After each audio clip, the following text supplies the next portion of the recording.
चला, जय हिंद मित्रांनो. बघा मित्रांनो, आज झालेला पेपर आहे MPSC ग्रुप सीचा हा पेपर आहे पूर्वपरीक्षेचा. त्याच्या आपण गणित आणि बुद्धिमत्तेचं विश्लेषण बघतो आहे. बघा प्रश्न काय आहे. पहिला प्रश्न आपण गणिताचा आहे. बरोबर. मुंबई आणि गोवा हे स्थानकातील अंतर 540 किलोमीटर आहे. 2 रेल्वे गाड्या 7:30 वाजता एकाच वेळी बरोबर ह्या दोन्ही स्थानकावरील परस्पर विरुद्ध दिशेने निघतात. त्याचवेळी 60 किलोमीटर प्रति तास आणि 75 किलोमीटर प्रति तास आहेत. तर त्या दोन्ही गाड्या एकमेकांना किती वाजता भेटतील. आता काय आहे, दिशा विरुद्ध आहे सर. दिशा सर विरुद्ध असेल तर वेगाची काय करायची बेरीज, आणि दिशा सर एकच असेल तर काय करायची तर वजाबाकी. हे आपण शिकलो बेसिक लेक्चरमध्ये. बरोबर. आता दिशा सर विरुद्ध आहे. एकूण अंतर किती आहे तर एकूण अंतर सर 540 आहे. तर सर हे 540 करायचे भागीला दोन्ही वेगांची बेरीज आहे ना, कारण विरुद्ध आहे. तर दोन्ही वेगांची 60 आणि 75 किती होतात तर 60 आणि 75 सर 135. याला फक्त मित्रांनो फक्त आपल्याला भागायचं आहे. कशाने तर 5 ने भागा. 5 दूनी 10, 5 7 तर 35, 5 1 5 हा 0, 5 8 तर सर 40. क्लिअर. म्हणजे उरलं काय तर उरलं सर 108/10 तर 27. आता याला जर मित्रांनो आपण भागलं तर 9 त्रिक तर सर 27, 9 1 9, 9 दुनी तर सर 18. आता 3 1 3, 3 चूक तर सर 12. म्हणजे 4 तास लागतील ते एकमेकांना क्रॉस करायला. सुरुवात कधी झाली होती तर सुरुवात सर 7:30ला झाली होती. मग सर हे 7:30 हे सर 7:30 आणि हे 4 यांची बेरीज करा ना. आता 7 आणि 4 तर सर 11 आणि हे 30 मिनटं म्हणजे 11:30 वाजता ते भेटतील सर एकमेकांना. आहे सर ऑप्शनमध्ये. किंवा एकमेकांना काय म्हटलं तर एकमेकांना किती वाजता ते भेटतील तर 11:30 वाजता. ऑप्शन क्रमांक 4 मध्ये आहे 11:30. आणि अशा प्रकारे मित्रांनो तुम्हाला ह्या गणिताला सॉल्व्ह करायचं होतं. क्लिअर. चल पुढे. आता पुढचा बघा. एक दुकानदार एका कपाटाच्या छापील किमतीवर 25% सूट देतो, तरीही त्यास 15% नफा होतो. कपाटाची छापील किंमत किती आहे तर सर 23,000 रुपये आहे. तर कपाटाची खरेदी किंमत किती विचार. आता खरेदी किंमत असते ही सूट दिल्यानंतर मागची किंमत. बरोबर. आता फक्त मित्रांनो काय करायचं आहे, नफा किती होतोय त्याला तर सर हे 15% नफा होतोय. म्हणजे सर हे मी 115 करतो. म्हणजे हे 23,000. हे 115 म्हणजे किती आहे तर सर 23,000 आणि 25% सूट देतो. म्हणजे 25% सूट दिलेली रक्कम आहे सर ती 75%. 115% म्हणजे 23,000 आणि 75% म्हणजे किती काढायचं आहे म्हणजे खरेदी किंमत निघून जाईल. बस सर 115 भागीला घ्यायचं आहे आणि फक्त मित्रांनो कटछाट करायचं आहे आपल्याला. बरोबर. 5 1 5, 5 2 10, 5 त्रिक तर सर 15, 5 1 5, 5 5 तर सर 25. आता 23 1 23, 23ला 23 कॅन्सल. उरलं काय तर सर 15 उरलंय आणि हे 3 0 1 2 3 म्हणजे 15,000 रुपये आहे त्याची काय तर खरेदी किंमत. आहे सर ऑप्शनमध्ये. तर हो सर ऑप्शन क्रमांक 3 मध्ये आहे 15,000 रुपये. आणि अशा प्रकारे मित्रांनो तुम्हाला ह्या गणिताला सॉल्व्ह करायचं होतं. क्लिअर. चल आता पुढचा प्रश्न बघा. खालील स्तंभालेखावरून वर्ष 1976 ते 1980 पर्यंत उत्पादन किती टक्क्याने कमी झालं आहे. एका सोयीने नाही विचारलं, फक्त इथून इथपर्यंत विचारलं. म्हणजे 76 पासून ते 80 पर्यंत. म्हणजे आपल्याला फक्त शेवटचा आकडा बघायचा होता बरं का. 76 वरती फोकस करा. 76चं किती 3,000 रुपये होतं. 80चं किती आहे तर सर 500 झालंय. तर 3,000 वरून किती झालंय तर सर 500 झाले ना. म्हणजे सर हे 3,000 मधून मी जर 500 वजा केले तर सर 2500 राहिले. म्हणजे सर 2500 कमी झालंय. हो 2500 कमी झालं सर. हे 2500 कशावरती कमी झालंय तर 3,000 रुपये मुळे होतं. 3,000 वरती हे 3,000 गुणिला हे सर 100 करतो, कारण मला टक्क्यात काढायचं आहे ना. फक्त मित्रांनो याला मला कटछाट करायचं आहे. आता 1 0 2 0 3 0 1 0 2 0 3 0. आता फक्त भाग 3 1 3, 3 8 तर 24 उरला 1, 3 त्रिक 9, 3 त्रिक 9, 3 त्रिक 9 म्हणजे 83.33% झालंय काय उत्पन्न कमी झालंय. 3,000 वरून 500 म्हणजे 2500 म्हणजे आहे 83.33% आहे सर असं ऑप्शनमध्ये. तर हो सर ऑप्शन क्रमांक 2 मध्ये आहे 83.33%. आणि अशा प्रकारे मित्रांनो तुम्हाला ह्या गणिताला सॉल्व्ह करायचं होतं. चल पुढे. आता याचं पुढचं गणित बघा. जर चौरसाची बाजू 25%ने वाढवली तर चौरसाचे क्षेत्रफळ किती टक्क्यांनी वाढेल असा आपल्याला प्रश्न आहे. आता काय म्हणतंय चौरसाचे किती वाढलंय तर 25%ने वाढलंय. म्हणजे हे सर 25 भागीला सर 100 जर केलं मी 25 1 25, 25 चूक 100 म्हणजे काय होतं तर मूळ किंमत होती 4, वाढलाय किती त्याच्यावरती 1 म्हणजे 4चं काय झालंय तर 5. चौरसाचं क्षेत्रफळ म्हणजे काय 2 वेळेस डबल करायचे. मग 4चं काय झालं परत 1 4 हे परत. मग यांचं मित्रांनो फक्त गुणाकार 4 चूक तर 16, 5 5 तर सर 25. म्हणजे 16चं काय झालंय तर 16चं सर 25 झालंय ना. म्हणजे 9ने वाढलंय. मग हे 9ने वाढलं हे फक्त आपल्याला टक्क्यात सांगायचं. आता सर हे 9 छेदात काय तर हे भागीला काय तर 16 वरती वाढलंय ना. तर गुणिला सर 100 म्हणजे टक्क्यांनी निघून जाते. फक्त मित्रांनो याला आता फक्त कटछाट करायचं. 4 चूक तर 16, 4 दुनी 8, 4 पंच तर 20, 25 नम तर 25 नम सर 225 भागिला सर 4. आता फक्त सर कटछाट करा. 4 1 4, 4 पंच 20, 4 सक 24 उरला 1 बरोबर. 4 दुनी 8 आणि 4 पंच 20 म्हणजे 56.25% वाढला आहे. जर बाजू 25% वाढली तर चौरसाचं क्षेत्रफळ 56.25% वाढते सर. आहे सर असं ऑप्शनमध्ये? तर हो सर, ऑप्शन क्रमांक 2 मध्ये आहे 56.25%. आणि अशा प्रकारे मित्रांनो आपल्याला या गणिताला सॉल्व्ह करायचं होतं. क्लिअर? चल पुढे. आता बघा, सरळ व्याजाने 5,000 रुपयाची रक्कम 3 वर्षात किती होते? तर 5,600 रुपये होते. जर व्याज दरात 3% वाढ केली तर त्याचे मूळ रकमेत 3 वर्षानंतर किती रुपये होतील असा आपल्याला प्रश्न आहे, व्याजासहित बरोबर. आता फक्त काय करायचं मित्रांनो बघा, आपल्याला काय करायचं आहे, हे जे पहिलं गणित आहे ना याच्यातलं आपल्याला व्याज दर काढावा लागेल. म्हणजे दर 5,000चं किती झालं? 5,600 म्हणजे 600 रुपये सर व्याज झालंय गुणिला सर 100 आणि भागीला काय? तर भागीला मुद्दल किती आहे? तर सर 5,000 आहे आणि मुद्दत किती आहे सर? 3 वर्ष आहे. फक्त मित्रांनो याला आपल्याला कटछाट करायचं आहे. 1 0 2 0 3 0 1 0 2 0 3 0 3 1 3 3 दुनी 6 हा 0 येते 5 1 5 5 चूक तर सर 20. किती टक्के दर आहे? तर दर निघाला सर 4%. आता 4% मध्ये हे 4% आणि याचे 3% वाढवायचे ना, म्हणजे दर किती होऊन जाईल? तर एकूण 7% होऊन जाईल. आता 7%ची काढायची आहे. रक्कम तीच आहे ना, मूळ रक्कमच आहे. मूळ रकमेचे म्हणजे याच रकमेचे म्हटलं आहे ना.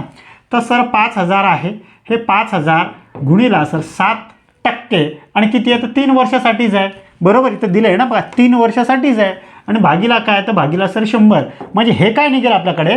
तर हे व्याज निघेल. मग मूळमध्ये ते व्याज टाकून द्यायची.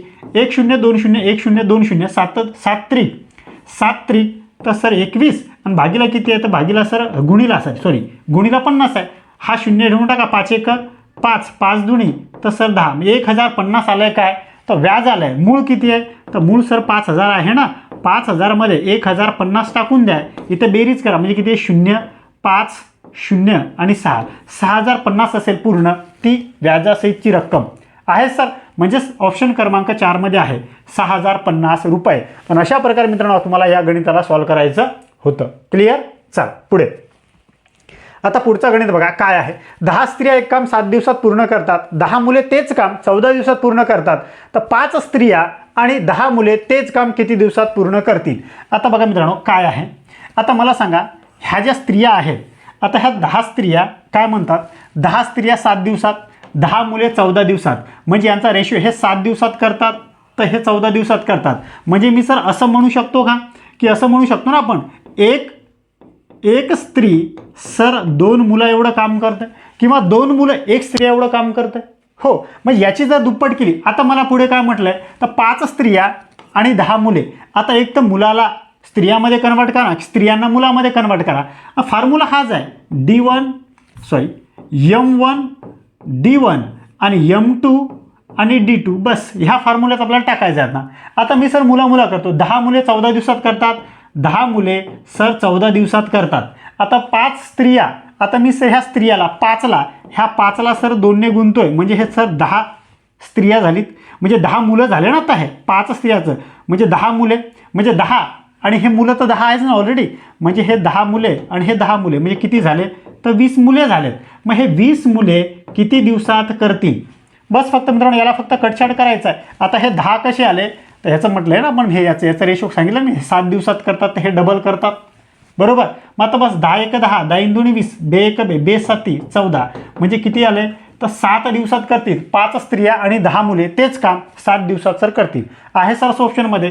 तर हो सर, ऑप्शन क्रमांक 2 मध्ये आहे 7 दिवस. आणि अशा प्रकारे मित्रांनो तुम्हाला ह्या गणिताला सॉल्व्ह करायचं होतं. क्लिअर? चल आता पुढचा गणित बघा.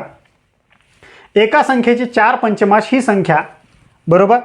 एका संख्येची 4 पंचमाश ही संख्या त्या संख्येच्या 60% पेक्षा 10 ने जास्त असल्यास ती संख्या कोणती आपल्याला विचारले. आता सर एक संख्या 4 पंचमांश आहे म्हणजे सर मी हे 4x अधिक सर 5 लिहितो बरोबर.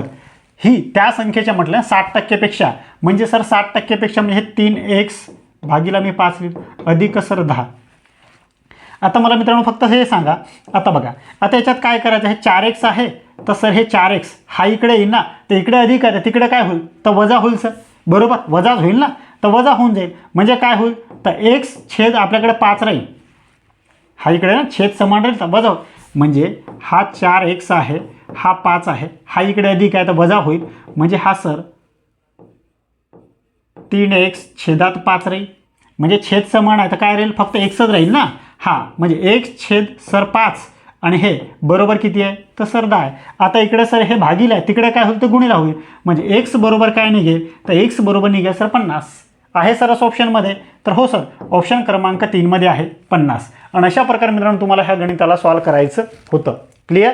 चल पुढे. आता पुढचं गणित बघा. मिश्र धातू ए आणि बी मध्ये तांबे व जस्त यांचे प्रमाण अनुक्रमे 4:3 आणि 9:5 आहे. हे दोन्ही मिश्र धातू समान प्रमाणात मिसळून सी मिश्र धातू तयार केल्यास त्या सी मिश्र धातूमधील तांबे व जस्त यांचे प्रमाण किती आहे असं आपल्याला विचारलं. आता काय आहे सर ए आहे आणि सर बी आहे. ह्याच्यामध्ये एक भांडं आहे आणि याचे एक भांडं आहे. आता यांच्यामध्ये आपल्याला काय किलो काही दिलं नाही, याच्यात फक्त आपल्याला गुणोत्तर दिलं आहे. तर सर याचं गुणोत्तर किती आहे 4:3 आणि याचं गुणोत्तर किती आहे सर 9:5 आहे. आता याच्यात मित्रांनो मला आपल्याला काय रेशो समान करावा लागेल आपल्याला. तर रेशो समान कसा करायचा आहे बघा. आता याचं किती आहे याचं सर 14 आहे, याचे किती आहे 7 आहे. म्हणजे याला सर मला 2ने गुणावं लागेल ना समान करण्यासाठी बरोबर. बेचूक तर सर 8 आणि बेत्रिक तर सर 6 आणि हे बस 14 झालं आहे. आता बस 9 आणि 8 किती होतात 9 8 सर 17 आणि 5 आणि 6 तर सर 11. म्हणजे हे सीचं झालं आहे सर. हे आहे सर ऑप्शनमध्ये. तर हो बस सीचं किती आहे सीचं मिश्र धातू सी मिश्र धातूमध्ये तांबे असं बनेल. तर आहे सर ऑप्शन क्रमांक 2 मध्ये आहे सर 17:11. आणि अशा प्रकारे मित्रांनो तुम्हाला ह्या गणिताला सॉल्व्ह करायचं होतं. क्लिअर. चल पुढे. आता 2 क्रमवार विषम संख्यांचा वर्गातील फरक 112 आहे. तर त्यापैकी लहान संख्येचा वर्ग किती आपल्याला विचारलं. आता पण याच्यात मित्रांनो बेसिक वगैरे काही शिकत नाही बरं का. फक्त आपण प्रश्न कसं तुम्हाला सॉल्व्ह करायला पाहिजे होतं ते आपण बघतोय. आता सर फरक किती आहे 112 आहे. आता याच्यामध्ये 2 काय आहेत क्रमागत विषम संख्या आहे. आता मला सांगा मित्रांनो हे कशाचं आहे हे सर 30चं आहे ना. 30चा वर्ग आहे मग हे 30चं तर निघणार नाही बरोबर. तर लहान संख्येचा वर्ग आपल्याला विचारलं ना. तर 30चं कुठं विषम संख्या आहे का तर लहान नाही ना. ही तर सम आहे ना. हे किती आहे हे 28चं आहे. 28चं आहे म्हणजे हे पण सर माझं नाही आहे. हे 2 तर ऑप्शन माझे गेलेत. आता सर बघा याच्यामध्ये हे सर 27चं आहे, हे 27चं आहे, हे 25चं आहे. हे जर दोन्ही आपण व्यवस्थित पकडले तर 9 मधून 5 गेले तर 4 उरतात, 2 मधून 2 गेले तर सर 0, 7 मधून 6 गेला तर सर 1. डिफरन्स किती आला 104. म्हणजे हे असतील का तर नाही. म्हणजे 25 लहान संख्या तर नसणार ना. असली तर होतच नाही. मग आपलं उत्तर हे पण नसणार. म्हणजे माझं उत्तर काय आहे जर समजा सर ही 27 आहे आणि पुढची 29, 27 आणि 29 त्या 2 संख्या आहेत आणि आपल्याला विचारायला लहान संख्येचा वर्ग म्हणजे ऑप्शन क्रमांक 2. म्हणजे तुम्हाला याच्यात काहीच सॉल्व्ह करायची गरज नव्हती. क्लिअर. चला पुढे. आता बघा याच्यात गणित तुम्हाला कसं सॉल्व्ह करायचं. ह्या गणिताला बघा 11चा आहे म्हणजे हे आहे ना दोघांची पहिले बेरीज करा. 11 आणि 1 किती होतात तर सर 0.0 हे 12 होती बरोबर. यांची बेरीज केली आणि नंतर गुणाकार काय होईल त्यांचं 10 होईल. 0 हे 10 होतील आणि भागीला काय तर भागीला सर हेच आहे. आता मी सर गुणाकार करतो 12 1 12 बरोबर. म्हणजे माझं उत्तर काय येईल तर 0 हे 12 जे येईल ना 0.12 आणि फक्त काय करायचं आहे मला तर हे 3 0 द्यायचं आहे. म्हणजे हे 12 1 12 म्हणजे असं होईल ना. आणि हे इथं येईल तर 0.1 आहे बरोबर. याला जर मी आता सॉल्व्ह केलं आहे सर आता तर याला सॉल्व्ह केलं तर किती येईल तर 12 1 12 येईल. खाली 1 वरती 3 आहे खाली 2 आहे म्हणजे वरती 2 जास्त आहे ना. तर फक्त मला 1 0 द्यायचं इथं 0 द्यायचं. म्हणजे माझं काय असेल 0.01 असेल माझं उत्तर. आहे सर असं ऑप्शनमध्ये. तर हो सर ऑप्शन क्रमांक 1 मध्ये आहे 0.01. आणि अशा प्रकारे मित्रांनो तुम्हाला ह्या गणिताला सॉल्व्ह करायचं होतं. क्लिअर. चल पुढे. आता पुढचा प्रश्न. एका सांकेतिक भाषेत थँक्सला असं म्हटलंय तर स्टुपिडला कसं म्हटलंय असं आपल्याला विचारलंय. आता मित्रांनो फक्त गणित समजून घ्या काय आहे. सोपं गणित आहे बघा. थँक्स आहे THA आहे बघा. इथं THA डायरेक्ट ठेवलं आहे. डायरेक्ट THA शेवटी जसं तसं ठेवलं आहे. आणि बघा NSK म्हणजे आता उलटं केलेलं आहे. NK आणि S असं लावलं आहे. म्हणजे त्या स्टुपिडचं काय लावलं आहे तर STU. मला काय पाहिजे तर मला सर STU मला शेवटी पाहिजे. इथं बघा STU इथं आहे का तर नाही आहे. इथं किती आहे तर नाही आहे. इथं किती आहे तर नाही. म्हणजे झालं ना. म्हणजे माझं उत्तर काय तर माझं उत्तर आहे सर ऑप्शन क्रमांक 1. आणि बस त्याला फक्त उलटं लावायचं होतं, काही याला बघायची गरज नव्हती. म्हणजे माझं उत्तर असेल ऑप्शन क्रमांक 2. फक्त शेवटचं अक्षर बघून तुम्हाला ते उत्तर काढता आलं असतं. क्लिअर? चल पुढे. आता पुढे राणी आणि सुरेश आहे. आता हा प्रश्न बघा कसा आहे, याला फक्त सोपं आहे. आता या गणितामध्ये तुम्हाला फक्त वाचायचं काय होतं, तर पहिले वाचायचं होतं हे वाक्य, दीप्ती आणि कोमल यांचे नाते काय, हे मला वाचायचं. बस एवढं वाचलं की पुढे आता गणित सुरू होतं. राणी आणि सुरेश हे जोडपे आहेत, तर सर राणी आणि सुरेश बरोबर हे काय आहे, तर जोडपे आहेत म्हणजे गुणाकार बरोबर. मेघा आणि दीप्ती अशी 2 मुले आहेत, त्यांना 2 मुले आहेत, कोण आहेत, तर सर मेघा आणि कोण आहे, तर सर दीप्ती बरोबर. दीप्ती आणि आपला दीप्ती विचारलंय बरं का. आता दीप्तीची रिलेटेड गोष्ट चालू झाली आहे.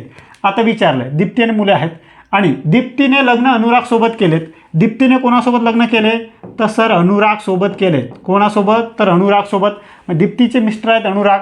आता पुढे जो गरिमा आणि तुषार यांचा मुलगा आहे हा कोण आहे, तर गरिमा आणि तुषार यांचा कोण आहे, तर मुलगा आहे तो.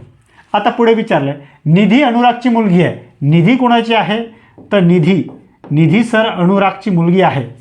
कोण, निधी सर अनुरागची मुलगी आहे.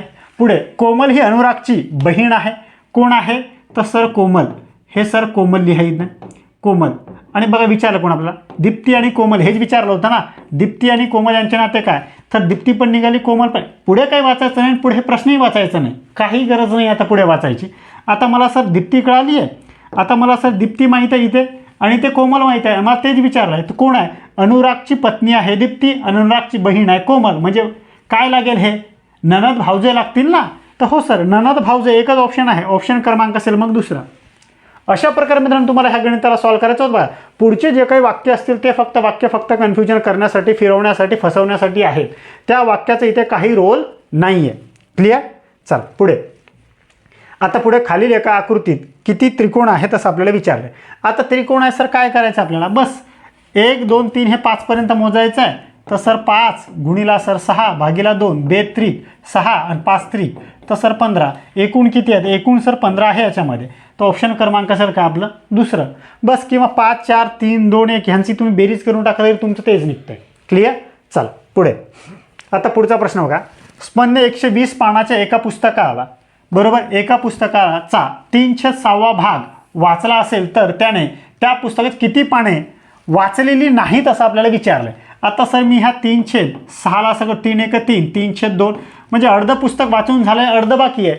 म्हणजे हे 2 म्हणजे काय आहे, तर सर हे 2 म्हणजे आहे सर 120. हे 2 म्हणजे आहे सर 120 पाने. वाचलेली पाने हे वाचलेली आहे आणि 1/2 सर वाचलेली नसतील ना, म्हणजे हे 1 म्हणजे बिना वाचायचं आहे. बस इथे सर गुणाकार टाका, हा 2 भागिले आणा आणि फक्त कटछाट करा. बे 1 बे, बेसक 12 हा 0 येते. म्हणजे किती पाने वाचायची बाकी आहेत, तर 60 पाने वाचायची बाकी आहेत. तर 60 पाने वाचून झालेली आहेत. आहे सर ऑप्शनमध्ये, तर हो सर ऑप्शन क्रमांक 2 मध्ये आहे 60. आणि अशा प्रकारे मित्रांनो तुम्हाला ह्या गणिताला सॉल्व्ह करायचं होतं. क्लिअर? चला आता खालीलपैकी कोणता पर्याय दिलेल्या अक्षरमालिका पूर्ण करेल असा आपल्याला प्रश्न आहे. आता काय विचारलं बघा, ही अक्षरमालिका आहे. अक्षरमालिकाला फक्त आपल्याला ओळखायचं होतं काय आहे ते. चला शेवटी कितीचं बी आहे, इथं बघा 2A आहे, 3A आहे, 4A आहे आणि इथं काय पहा 2A आणि इथं बी आहे, 2A 3A आणि इथं बी आहे, 4A आणि सर इथं बी आहे. इथं सर मला 5A आणि बी पाहिजे, बी आहे ना, तर सर मला इथं बी ए पाहिजे. म्हणजे 3 वेळेस बी आणि ए मला पाहिजेत. आहे सर ऑप्शनमध्ये, तर इथं 1 वेळेस बी आहे, इथं 2 वेळेस, इथं 4 वेळेस नाही, म्हणजे इथं आहे 3 वेळेस बी आणि 1 वेळेस ए. तर ते ऑप्शन क्रमांक असेल माझं 4. बस हे क्रमाने लावायचं होतं बरं. इथं 2 वेळेस आहे, इथं 3 वेळेस, 4 वेळेस, इथं 5 वेळेस आणि पुढे शेवटी बी आहे. क्लिअर? अशा प्रकारे मित्रांनो तुम्हाला ह्या गणिताला सॉल्व्ह करायचं होतं. चला आता खालील अंकमालिका पूर्ण करा असा आपल्याला प्रश्न आहे. आता काय आहे अंकमालिकामध्ये बघा, फक्त यांचा डिफरन्स लक्षात घ्या. सोपा प्रश्न आहे. 1.25चा डिफरन्स आहे यांच्यामध्ये, तर यांच्यामध्ये पण 1.25चा डिफरन्स आहे. बस 1.25चा डिफरन्स चालला आहे, म्हणजे इथं पण सर 1.25चा डिफरन्स आहे. आता सर 8.75 म्हणजे 9 होतील आणि 10 होतील, म्हणजे मला 10 पाहिजे सर इथे. आहे सर ऑप्शनमध्ये, तर हो सर ऑप्शन क्रमांक 4 मध्ये आहे 10. आणि अशा प्रकारे मित्रांनो तुम्हाला हे गणित सॉल्व्ह करायचं होतं. चल पुढे. आता बघा आदित्य घरापासून उत्तरेकडे चालत जातो बरोबर. आदित्य आहे, आदित्य त्याच्या घरापासून कुठं जातोय, तर सर तो उत्तरेकडे जातोय. तसं उत्तरेकडे चालत जातो. काही वेळानंतर तो उजवीकडे वळतो, म्हणजे तो सर काही वेळानंतर तो उजवीकडे वळतो. थोडे पुढे जाऊन डावीकडे वळतो, तर थोडे पुढे जाऊन तर तो डावीकडे वळतो. शेवटी 1 किलोमीटर चालल्यानंतर पुन्हा डावीकडे वळतो, म्हणजे सर तो पुन्हा डावीकडे वळतो. आता तो कोणत्या दिशेने चालत आहे असा आपल्याला प्रश्न आहे. आता बघा काय विचारलं आपल्याला, तर तो कोणत्या दिशा, आपल्याला तो कुठं आहे नाही विचारलाय, कोणत्या दिशेला आहे विचारलाय. म्हणजे याचा अर्थ तो आता कोणत्या दिशेला आहे, तर आता सर तो पश्चिम दिशेला आहे. बरोबर, तर आहे सर ऑप्शनमध्ये. तर हो सर, ऑप्शन क्रमांक 4 मध्ये आहे पश्चिम दिशा, आणि 4 नंबर असेल माझं उत्तर. अशा प्रकारे मित्रांनो तुम्हाला ह्या गणिताला सॉल्व्ह करायचं होतं. क्लिअर. चल पुढे. आता बघा, राम, श्याम आणि जॉन यांच्या 5 वर्षापूर्वीच्या वयांची सरासरी किती आहे, तर सर 16 वर्ष आहे. 5 वर्षानंतर त्यांच्या वयांची सरासरी किती होईल असा आपल्याला प्रश्न आहे. आता बघा मित्रांनो, 3 व्यक्ती आहे, आजचा आपण काढू, पण आत्ताने आपल्याला दिलं आहे 5 वर्षानंतरचं किती आहे, तर सर 16. 5 वर्षानंतरचं आपल्याला विचारलं आहे, इथलं किती असेल. मग आता गॅप 10चा पडला, म्हणजे सर मी हे 10 गुणीला 3 करू शकतो. हो सर, म्हणजे 30, म्हणजे तिघांचं असेल ना, इथं 15 आणि तिथं 15 एकांचं, बरोबर, म्हणजे ते 30 झाले. आता सर 16 गुणीला मला 3 करावं लागेल. 16 त्रिक तर 48. का, कारण एकाची सरासरी वय 16 आहे, तर तिघांचे 48 झाले ना, हे 30 त्याच्यात ॲड करा. मग 30 ॲड केले तर किती होतात, तर सर 8 आणि 7, बरोबर, म्हणजे आलंय काय, तर 78. ह्या 78ला मित्रांनो, फक्त ह्या 78ला आता 3ने तुम्हाला भागायचं आहे, म्हणजे त्यांची सरासरी निघून जाईल कधीची, तर 5 वर्षानंतरची. 3 एक 3, 3 दुनी 6, बरोबर, आणि 3 7 तसं 18, म्हणजे 5 वर्षानंतर ते तिघांची सरासरी किती असेल, तर 26 वर्ष आहे सर असं ऑप्शनमध्ये. तर हो सर, ऑप्शन क्रमांक 3 मध्ये आहे. आणि अशा प्रकारे मित्रांनो तुम्हाला ह्या गणिताला सॉल्व्ह करायचं होतं. क्लिअर. चला पुढे. आता बघा, विद्यार्थी जुनी माहिती गोळा करतो, नव्या माहितीशी तुलना करतो, चुका शोधतो आणि नवीन निष्कर्ष सुचवतो. हा कोणता मानसिक प्रक्रियाचा प्रकार आहे. आता जर तो मित्रांनो जुनी माहिती गोळा करत असेल, नवीन माहितीची तुलना करत असेल, त्याच्यामध्ये चुका शोधत असेल आणि निष्कर्ष सुचवतो की याच्यात आपल्याला असं बदलाव करावा लागेल, तर तो मूल्यांकनच करतोय ना. निरीक्षण तर करत नाही, निरीक्षण सुचवतोय ना, तो सांगतोय, आणि अनुकरण करत नाही, पाठांतर तर करतच नाही. म्हणजे माझं उत्तर काय असेल, 2 नंबर. 2 नंबर असेल त्याचं उत्तर. क्लिअर. चल पुढे. आता पुढचा बघा, आता शेवटचा प्रश्न आहे. शेवटचा प्रश्न काय बा, काय खालील संख्या मालिकेत प्रश्नचिन्हाच्या जागी कोणती संख्या येईल असं आपल्याला विचारलं. आता काय मित्र बघा, हा बघा 169 आहे, म्हणजे सर 13चा वर्ग जर तुम्हाला माहिती असेल तर 13चा वर्ग किती आहे, तर 13चा वर्ग सर 169 आहे. 13चा वर्ग सर 169 आणि त्याच्यामध्ये 1 मिळवला म्हणजे 170 झालंय सर, बरोबर. हे किती असं 14चा वर्ग 196 आणि 1 आहे. हे 15चा 225 आणि 1 26, म्हणजे हे 16चा. इथं मला सर 17चा वर्ग पाहिजे, मग 17चा वर्ग प्लस 1 पाहिजे, बरोबर. 17चा वर्ग सर 289 आणि त्याच्यामध्ये सर 1 मिळवतो, म्हणजे सर 290 असेल मित्रांनो माझं उत्तर. आहे सर असं ऑप्शनमध्ये. तर हो सर, ऑप्शन क्रमांक 2 मध्ये आहे 290. आणि अशा प्रकारे मित्रांनो तुम्हाला ह्या गणिताला सॉल्व्ह करायचं होतं.